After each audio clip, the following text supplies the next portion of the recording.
Olá pessoal, aqui é o Velgas. Hoje é dia 13 de junho de 2025.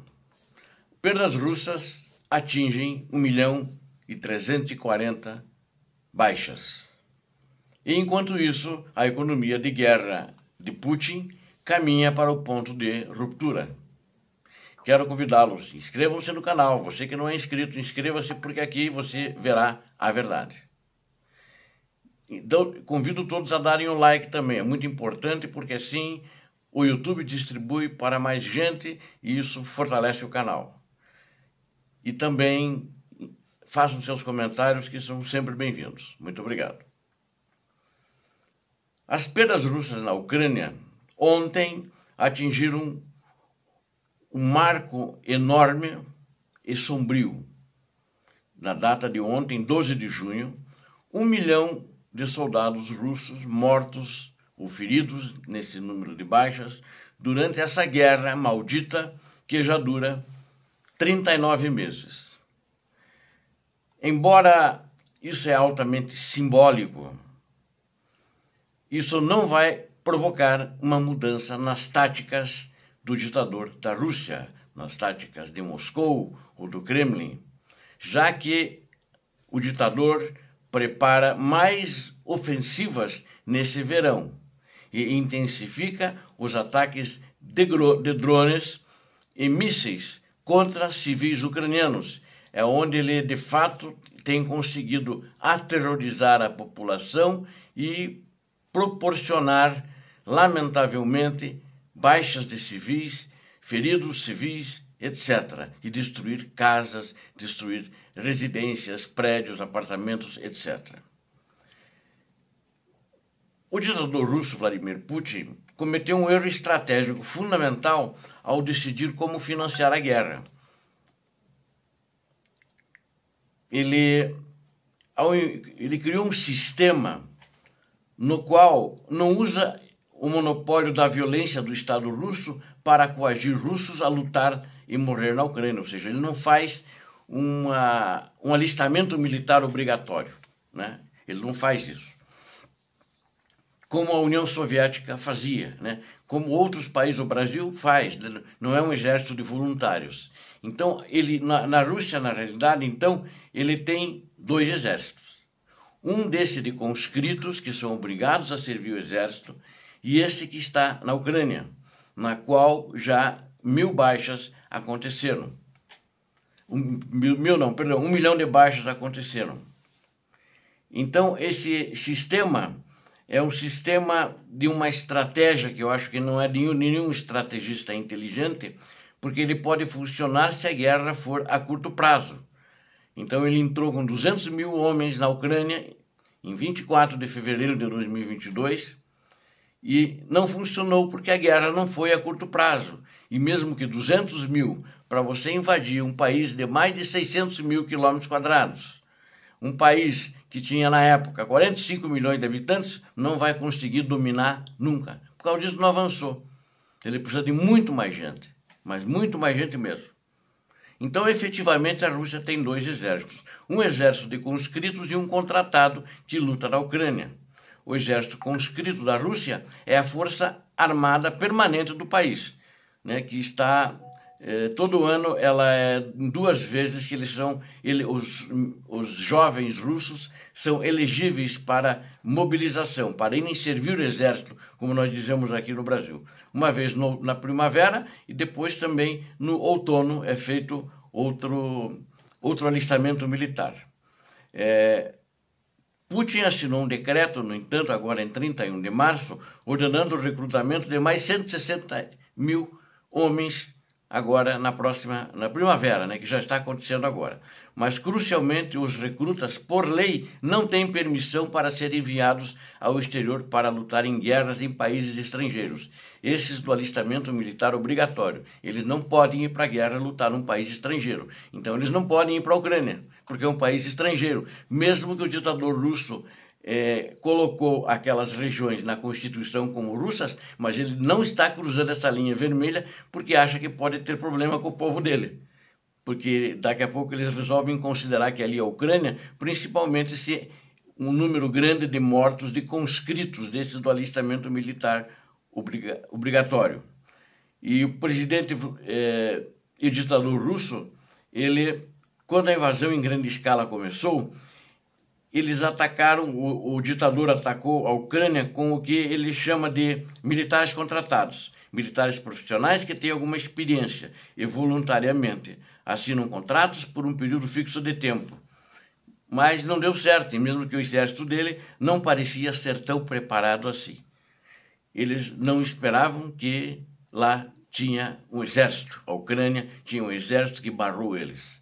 E que aquilo que eles pretendiam conquistar em um mês, já está há mais de 3 anos, não conquistaram e não vão conquistar. Então, esse é o grande problema. Quando eles chegaram lá, o problema que eles se depararam foi o exército, as forças armadas da Ucrânia.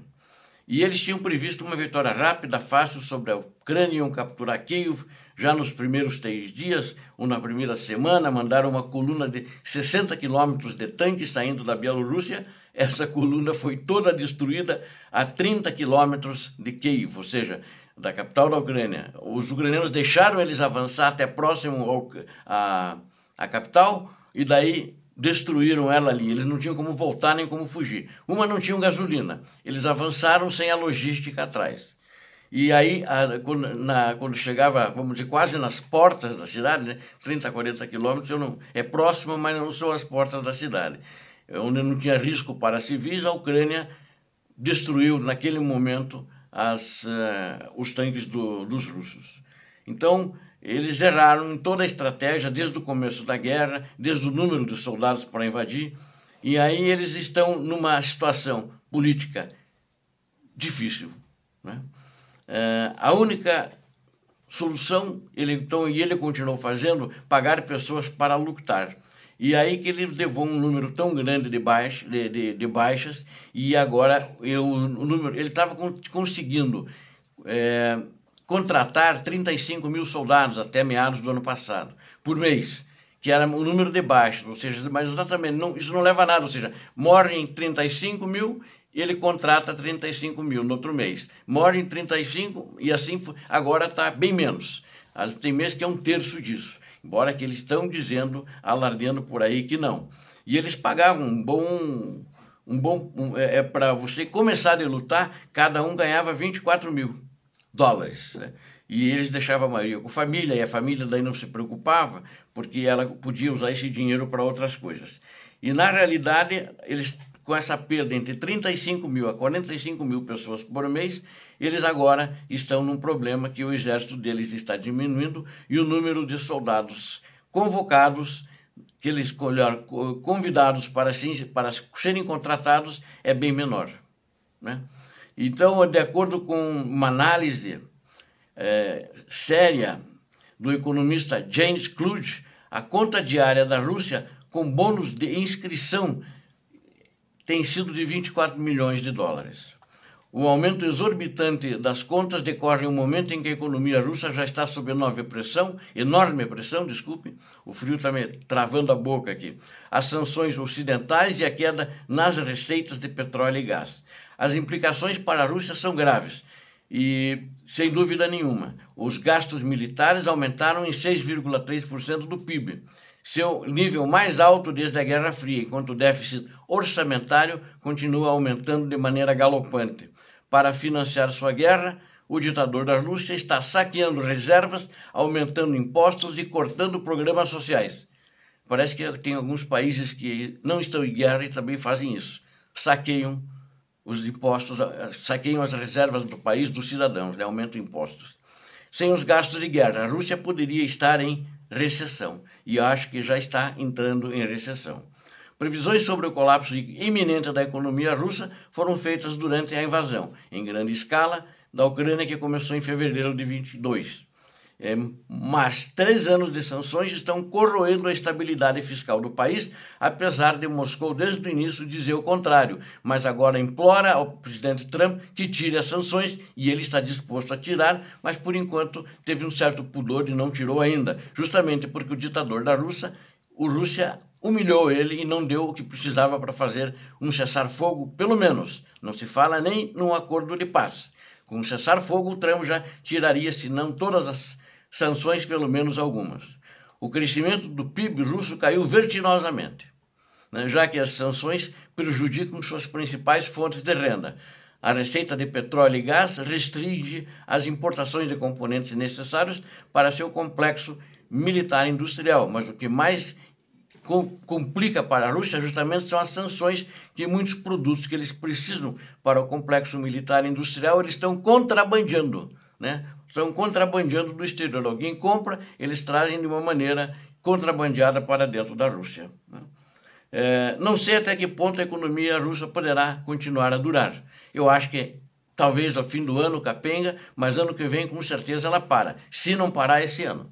Eu suspeito que o que acontecerá um dia no ritmo atual é que o Banco Russo terá que deixar de pagar sua dívida e isso desencadeará algum tipo de colapso financeiro, né? Não sei dizer a hora, o horário ou o lugar, mas parece que o ditador russo está assinando cheques hoje que daqui a 1 ou 2 anos ninguém vai conseguir descontar esses cheques. Obrigado a vocês que assistiram a este vídeo, conto com vocês, inscrevam-se no canal, deem um like, compartilhem com suas redes sociais, façam seus comentários, eu conto com você, inscreva-se. Você viu aqui a verdade.